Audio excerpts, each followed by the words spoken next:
they aren't just killed by the insecticide, they're also killed when they eat the prey that's been exposed to the chemical that we're using. So it's kind of a twofold ban going towards those predators that help keep the population of the undesirable insects down. The best thing to do is just know your garden. You go out there and monitor your garden, and what they recommend is going out twice a week. And just keeping an eye on what's going on. You can see if you've got an infestation of something before it really gets carried away. And when you're examining the plant, you need to check out all of it. You know, looking at the leaves gives you an idea, but you need to look at the bottom side of the leaves. A lot of those things are on the bottom side. And you need to look at the crown of the plant, see if something's down in there destroying it. And you can kind of look and see if leaves have been chewed up, and you can, I don't know why they call it honeydew, but you can kind of see if there's honeydew, which is bug-proof, and it's sticky and it's on a plant, and if you've had it, you know what it's like. And you can kind of see if those things are happening. A lot of times you can just shoot a good stream of water on the plant and get rid of those insects and be done. And if you know that they're starting to grow on there and get them early because you're checking on your garden every couple of days, you can avoid a big infestation. The best thing to do is to have strong, healthy plants. And to have strong, healthy plants, we need to water them. We need to give them food, fertilizer if they need it. And make sure that your garden is sanitary. You're not letting leaves that have been affected by some kind of blight or something around. Get rid of all the nasty stuff and don't put it in your house. Burning it is the best thing, but you don't burn it in soil.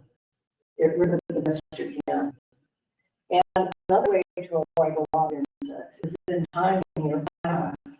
So some insects affect plants early in the growing season. So if you plant later, you're already done and they're not going to affect your plant.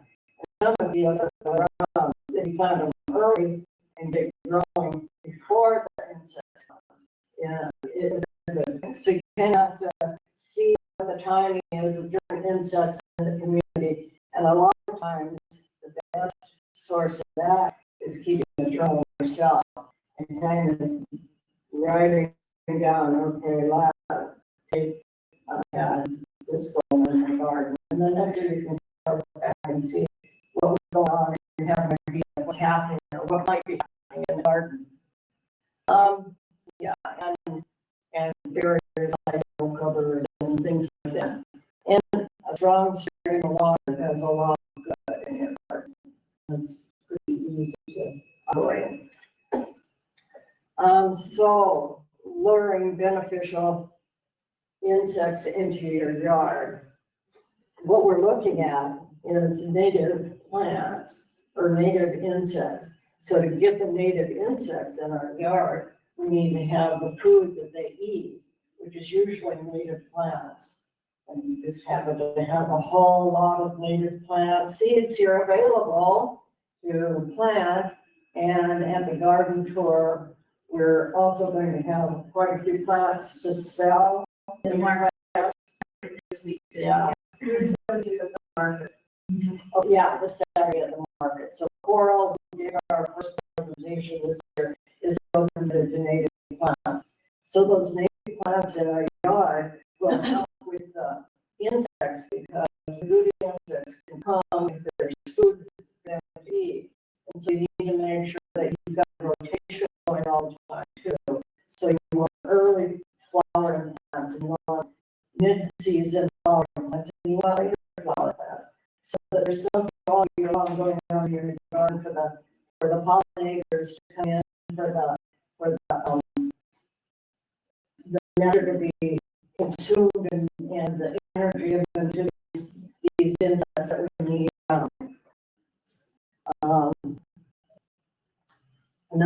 that we can do is have an environment that is friendly towards insects.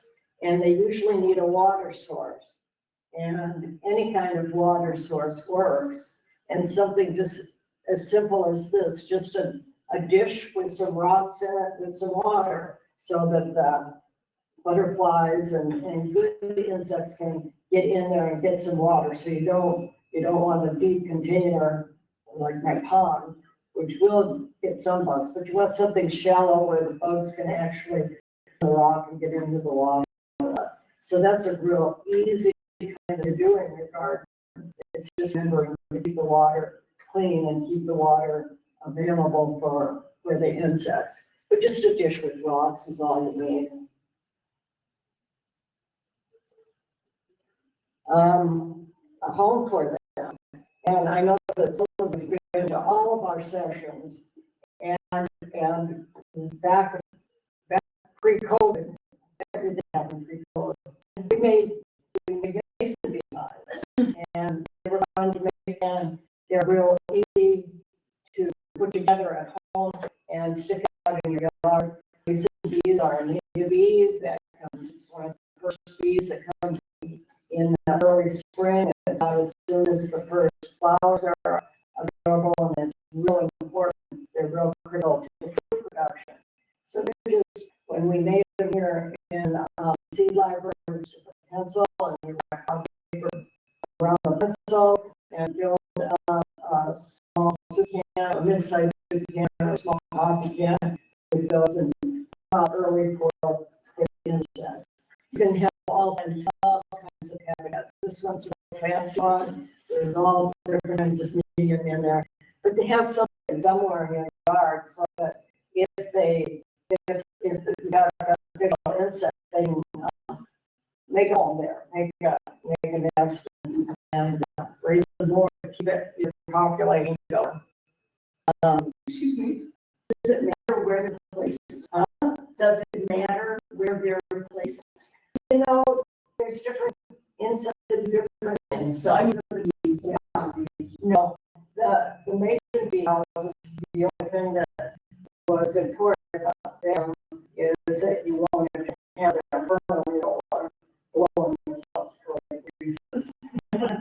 So just, yeah, you know, those mason bee houses were kind of fun, and they're kind of on the head of the yard. And you know, you can buy all sorts of advanced ones, and you can see this has all sorts of stuff stuck in there. I'm putting stuff in there, straw stuck in there. You know, you can have a lot of holes filled in it. I mean, just different bugs, like different environments. You just have something that helps them find a place to nest and be comfortable. That'll keep them in your yard. And another big thing is not using insecticides, because like what we've said is that you're going to destroy the predator as you destroy the problem insect. So try and keep away from using insecticides if possible. You know, those neem and BT might be less harmful than a lot of other insecticides, but the less chemicals we can put into our garden, the better it is for the environment. And leave some leaves and twigs laying around. The neighbors might not like it as much, but the insects will, because there's a lot of insects that actually nest in the ground. So if they have some protection in there, so with some leaf molds and some twigs and even old logs that they can nest in, it helps keep them in your environment, and they've been available to kill those bugs that want.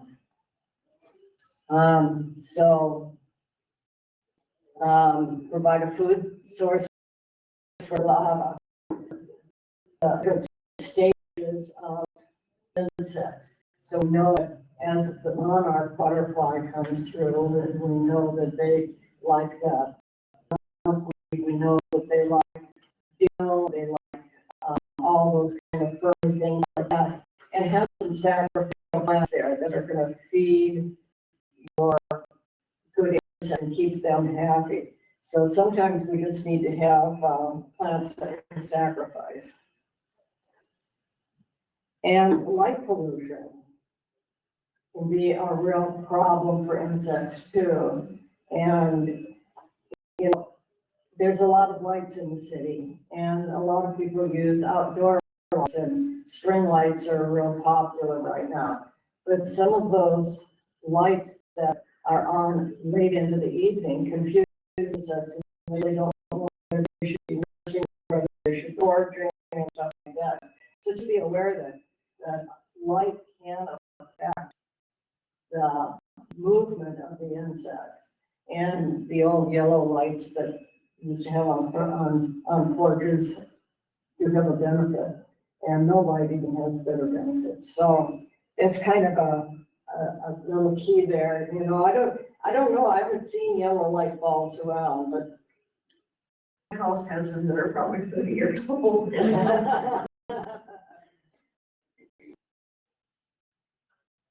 Okay, and we can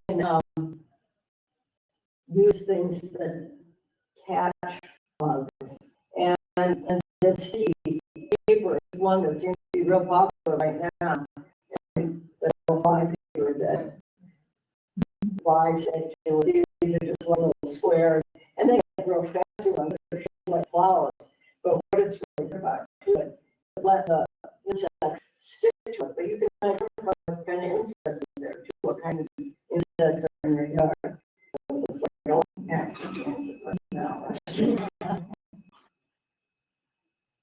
And keep your plants healthy, you know, watering and fertilizing as needed. Healthy plants are a lot less susceptible to insect damage or any other kind of damage for that matter. So keep your plants healthy and have a regular watering schedule. You know, we had a lot of water this last weekend, so you don't need to water probably for the rest of the week, but, you know, be aware of when things are drying out. And in South Dakota, I hear those winds that are just fierce, I think. And they dry out plants a lot. So you have to pay attention to not only just the temperature, but the environment. The winds that blow and will kind of help dry out the plants too. So keep your plants healthy and less affected by insects. And we talked about rotating your plants a lot, have a 3 or 4 year system where you plant rotations around. And that's because the soil it may be retaining some insects that affect a certain plant. So if you move that plant to a new location and a different plant in there, the volume of insects are going to diminish because they won't have the same food source. So that kind of helps with the insect thing, is keeping those plants rotated around. Companion planting, and we just had a nice session with Marcus about companion planting. And the book that he used is Plant Partners. And why I like this book is because it's all science-based. It's not but it's not the only one. It's based on experience. Yeah. I'm not saying that all farmers always is bad, but this is based on science. And so it's not just observations from someone that something looked like it happened. This is based on science and doing research and stuff in can plants. And the big thing that I learned this year is seems to be all over the place is squash bugs. If you have a problem with that, you have blue covered squashes all over the blue covered Mr. Sacrificial plant. So I don't know if you've heard that. I've heard that 3 or 4 times this year, and I never heard that before. So companion planting and sacrificial planting is a good way to protect the things that you really like, potatoes or nuts, squash, your corn squash. physical barriers, and this is more bunnies, I think. I don't know, bunnies are just a constant for me, and my devil's gonna keep the bunnies out of the yard, but it doesn't happen. And this last winter, I don't know about you guys, they chewed bushes and trees up. Anything that was above the snow, they chewed. And I had planted some honeyberries 3 years ago. And the first year, the second year, the neighborhood kid helped me clean up there and cut them all down. And this year, the rabbits ate them all down. I don't know if they honeyberries. You know, sometimes you just need to keep those critters at bay. And it gets kind of annoying with the rabbits. I don't know you guys, but you know, they're cute. I know that they're really cute, but they're not.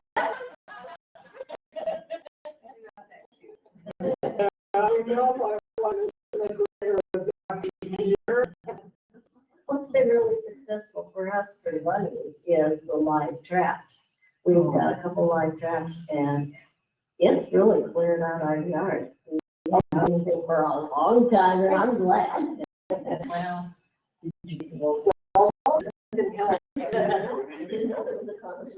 Cultures can help too. So some of those soil-borne insects that might get in your plant, if you put a layer of mulch down, that kind of helps prevent them from getting up on your plant a bit too. There's that that we talked about, so the squash ones. They do a thing, and the key is inspecting just as soon as you see one, tell that everybody's gonna tell everybody else where it is.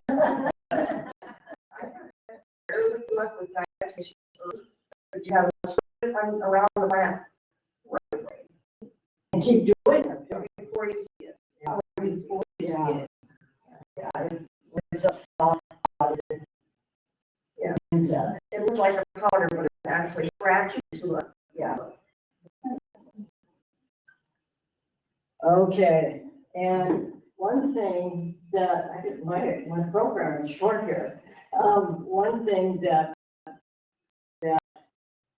is an issue is invasive species. And right now we're dealing with emerald ash borer. And I think we've all talked about the emerald ash borer and how it's creeping into our environment. And I have a great big ash tree out in my front yard that I just look at all the time, and the days go on and how to get that removed. But you know, non-native species of insects are hard to impossible to fight because they don't have any natural predators in our environment. So that's one of the big problems. And I don't know, I've become very fearful of this, and I used to drive out in New Jersey every summer, and I didn't plant some of this things, such beautiful stuff out there. And it's like, no more. You don't know more. You don't know what's happening with those plants. And emerald ash borer, I think that they feel that the main vehicle that it has used to infiltrate the country is firewood. People go country and they go camping and they find firewood with them. And it just causes a lot of problems. So I guess I'm mentioning that so that you're aware that transporting things like that can and this is the lanternfly, and we don't ever want to see those. They have dominated out here to South Dakota yet that I'm aware of, but I'll tell you in New Jersey they're everywhere. And my daughter-in-law's dad was garage, and there's one sitting on the floor. You know, they can attach to vehicles and they can be transported. So is going to be a major problem, a major problem. And one thing I want to mention in conjunction with that is that the tree that they love and that they hang out on is the tree of heaven. It's a host plant to that. And if you see any, I identified one familiar. We might have at least 18 towns. Oh, okay. And The tree, yeah, the flashlight.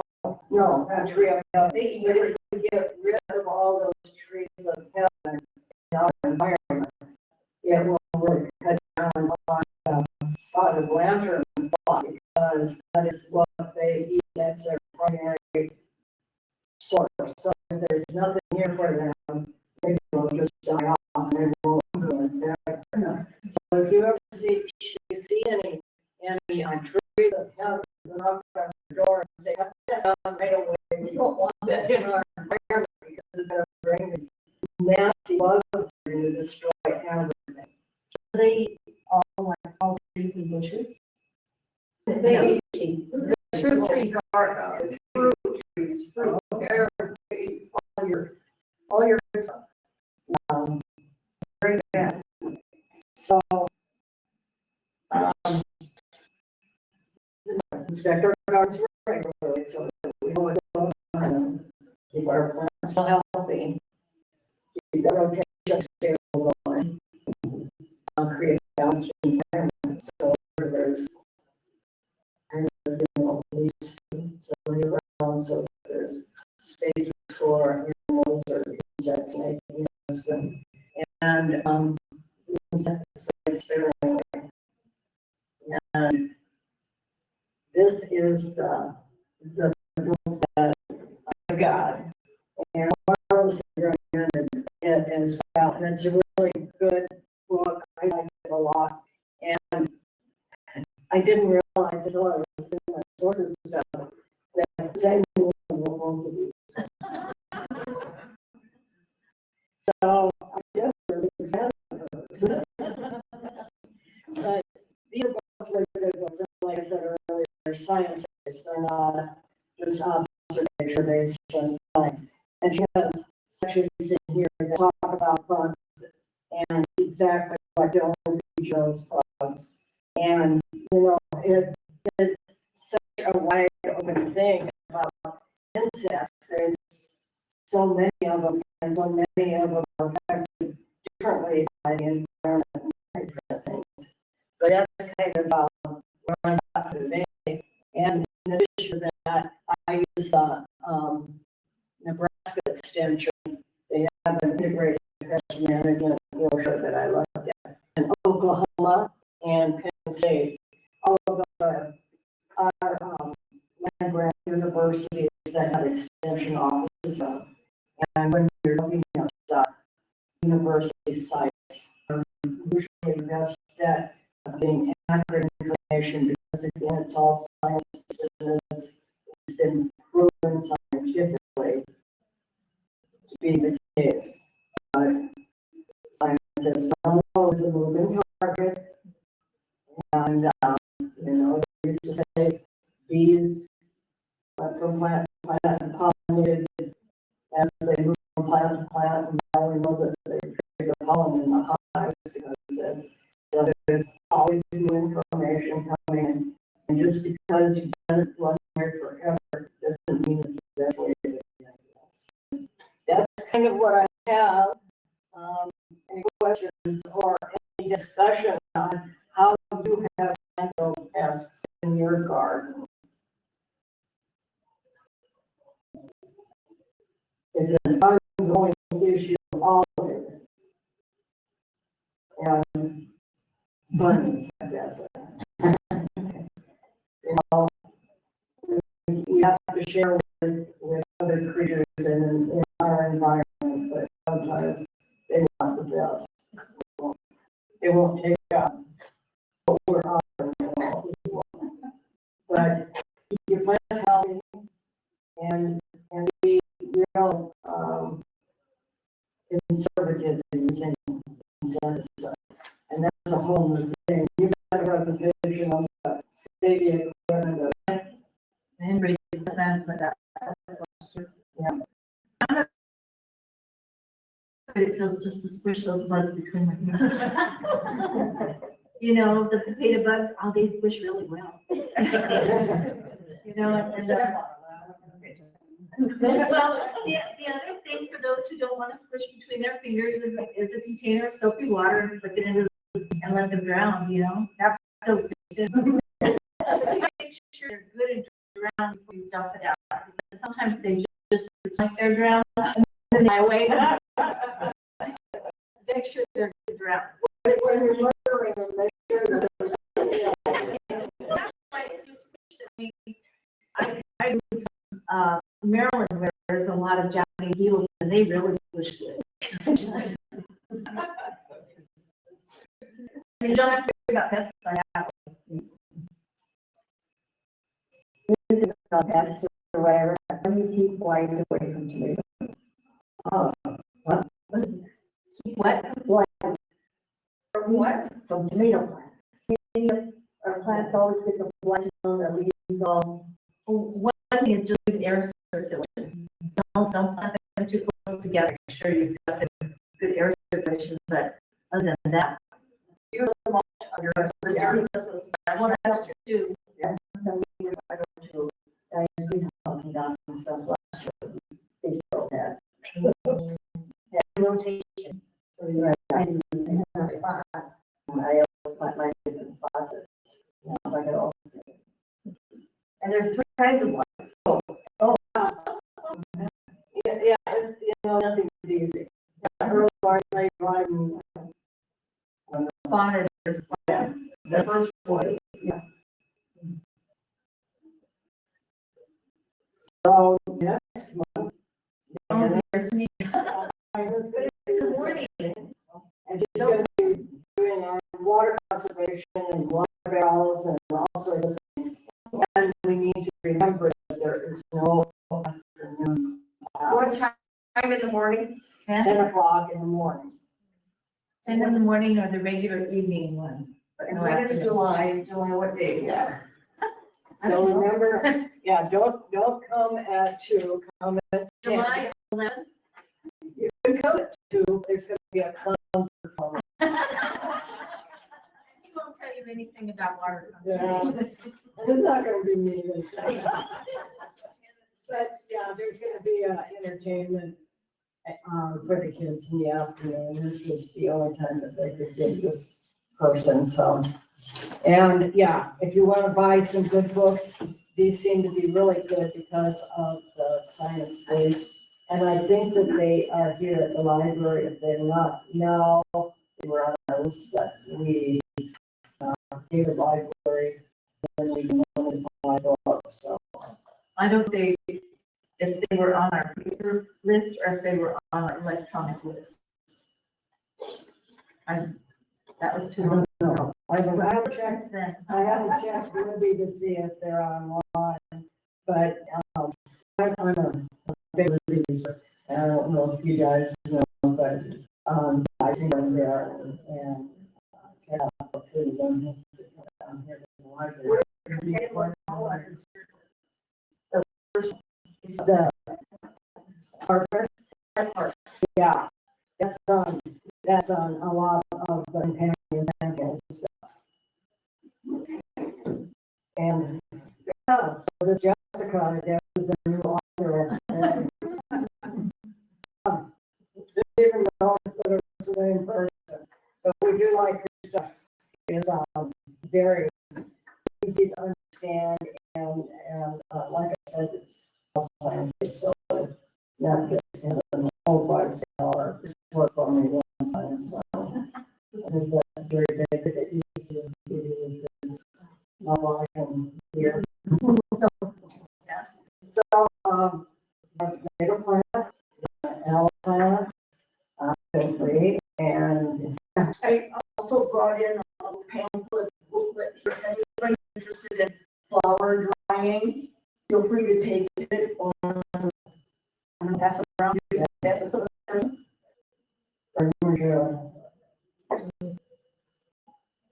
So, water conservation, then keep your plants healthy so the bugs don't get on them. I guess that's the key. And, yeah, I don't do any of Peter's back there. Keep the rabbits out in the yard and put a little back around.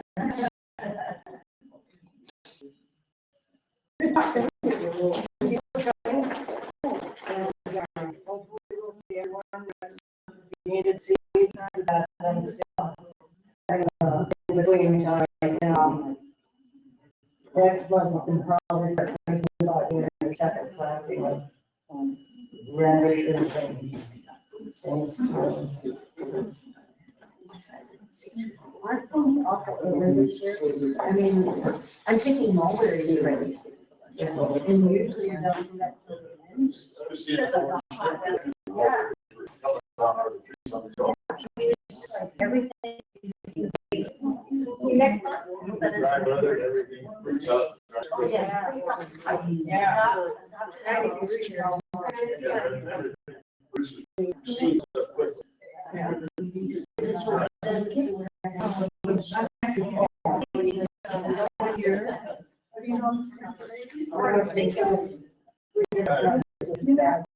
I didn't forget there. And then this.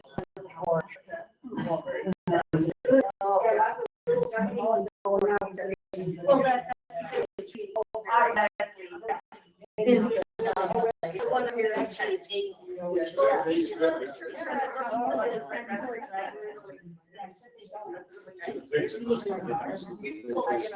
never thought they had any. But I didn't grow up eating them, so that, you know, you're. Think the sauce out of the it's good. Because you added a bunch of sugar. Yeah, I'm planting an native garden. It really looks like a redneck garden because I have no. You can have more than one. I don't know where this is here. This is what. Oh, I already have my, I have two plants, and I'm walking away. I just would love to have. Are they, what are they? There's a red yellow hair, and then one that was in the minute, and on the red hair.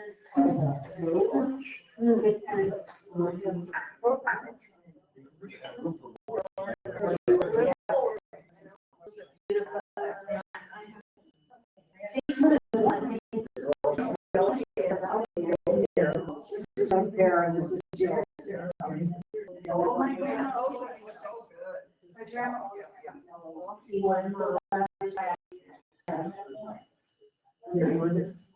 Yeah.